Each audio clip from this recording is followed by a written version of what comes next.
Halo Malaysia, selamat pagi, salam sejahtera Malaysia. Malaysia kita punya, cintai Malaysiaku, kita jaga kita. Sebelum kita mulakan berita hangat pada hari ini, untuk anda yang baru pertama kali, silalah untuk sudi tekan butang subscribe, like dan share.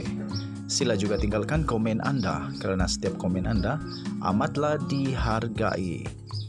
Berita hangat hari ini daripada channel ini, Denyut nadi suara rakyat bergema terus-menerus di dalam channel ini.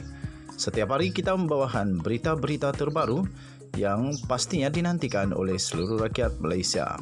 Kita akan mulakan berita kita. 1, 2, 3. Berita mula sekarang.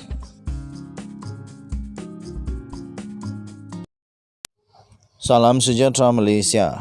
Berita terkini daripada malaysiakini.com. Bertarikh 28 September 2022. Bertajuk RM2.23 bilion ringgit Malaysia dimasukkan ke akaun Najib oleh syarikat berkait Jolo Putra Faisal. Berita penuh Kes 1MDB. Seorang pegawai bank memberitahu Mahkamah Tinggi di Kuala Lumpur hari ini bahawa RM2.23 bilion telah dimasukkan ke dalam akaun peribadi Datuk Seri Najib Tun Razak dari 2011 sehingga 2013 oleh 3 pihak, termasuk 2 syarikat yang dikaitkan dengan ahli perniagaan dalam buluan Lotek Jo atau Jolo. Ketua Pasaran Modal Perbankan Persendirian M-Bank Yap Wai Kiat 57 tahun berkata, kedua-dua syarikat itu iaitu Blackstone Asia Real Estate Partners dan Tenor Finance Corp telah mendepositkan sebanyak RM2.2 bilion ringgit Malaysia ke dalam akaun bekas Perdana Menteri itu yang berakhir dengan nombor 694 melalui 11 transaksi pada tahun 2012 dan 2013. Beliau berkata, selain syarikat itu, Najib turut menerima 60.6 juta daripada Putra Faisal bin Turki Bandar Al Saud melalui 2 transaksi pada Februari dan Jun 2011. Saksi pendakwaan ke-38 itu berkata demikian ketika membaca pernyataan saksinya semasa pemeriksaan utama oleh Timbalan Pendakwa Raya Muhammad Mustafa P. Kunyalam pada perbicaraan rasuah dan pengubahan wang haram Najib membabitkan 2.3 bilion ringgit Malaysia milik One Malaysia Development Berhad 1MDB yang terlibat dalam sebut harga kadar pertukaran asing bagi kiriman wang masuk atau keluar. Pada ketika itu berkata beliau telah diarahkan oleh pengurus perhubungan M-Bank yang mengendali akaun Najib, Joanna Yu Gingping, untuk membantu dalam perkara berkaitan pertukaran asing di bawah bahagian pasaran untuk akaun tersebut. Katanya, maklumat mengenai wang masuk ini telah disampaikan oleh bahagian kiriman wang kepada saya dan pengurus perhubungan Najib iaitu Joanna Yu yang membolehkannya memaklumkan kepada pelanggan bahawa terdapat wang masuk ke dalam akaun Najib.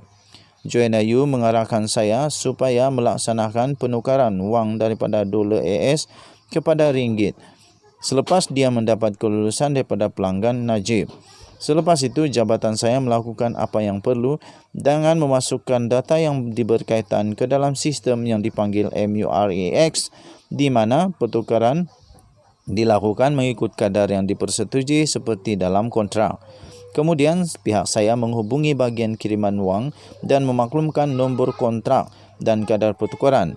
Berkenaan dengan transaksi ini, jabatan saya bertindak mengikut arahan oleh Joanna Yu kepada saya selepas dia menerima arahan daripada pelanggan, jelasnya.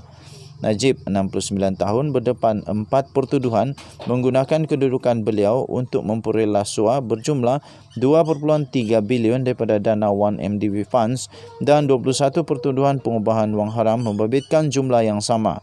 Perbicaraan di hadapan Hakim Datuk Colin Lawrence Sekura bersambung esok. Kita jumpa lagi. Denyut nadi suara rakyat terus bergema di channel ini. Bye-bye Malaysia.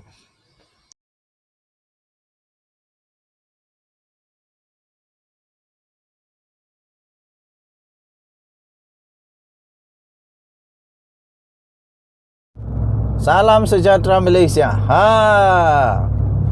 ada banyak artikel menyatakan bahawa antara punca Zahid Hamidi dibebaskan oleh mahkamah, hakim yang arif lagi bijaksana, adalah kerana kegagalan dan kelemahan daripada pihak pendakwaan.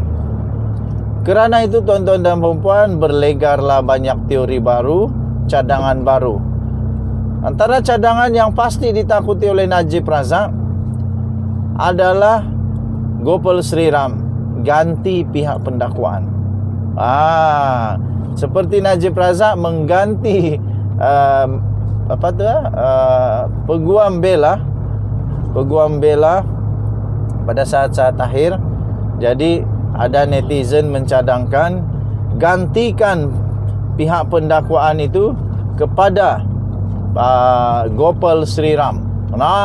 Gopal Sri Ram yang telah berjaya di dalam kedua-dua kes, iaitu Najib Razak dan Rosmah Mansur. Dua-dua berjaya dikalahkan. Jadi apa pendapat kamu ya? Pertama, pendapat kamu, adakah boleh Gopal Sri Ram gantikan pihak pendakwaan ini? Pertama, kalau boleh, kamu setujukah kalau Gopal Sri Ram tukar pihak pendakwaan dan apabila di Mahkamah Rayuan nanti seterusnya ialah Gopal Sri Ram yang membuat tim baru. Itu yang pertama. Kedua, apa perasaan Zahid Hamidi kalau Gopal Sri Ram ganti jadi ketua pendakwaan? Di sinilah ndak tahu macam mana. Jadi kalau Gopal Sri Ram yang tukar, saya fikir Zahid Hamidi akan juga bertindak seperti Najib Razak, seperti Rosmah Mansur yang mati-matian berulang kali mahu supaya Gopal Sri Ram digugurkan daripada kes. Jadi tuan-tuan dan puan-puan yang dihormati sekalian, saya fikir adalah menjadi satu yang amat menjadi mimpi buruk ngeri bagi Zahid Hamidi kalau Gopal Sri Ram dan pasukan Gopal Sri Ram yang berjaya memastikan Najib Razak daripada Mahkamah Tinggi sampai Mahkamah Persekutuan kalah. Begitu juga dengan Rosmah Mansur, di Mahkamah Tinggi dia juga kalah. Okey. Jadi adakah Gopal Sri Ram akan mengambil tindakan untuk bertindak sebagai pendakwaan? Kita nantikan bersama-sama. Sebab itu baru teori dan cadangan daripada netizen. Saya tiada masalah, siapapun hantam saja. Yang penting hakim adalah arif, bijaksana. Apapun keputusannya memang terbaik.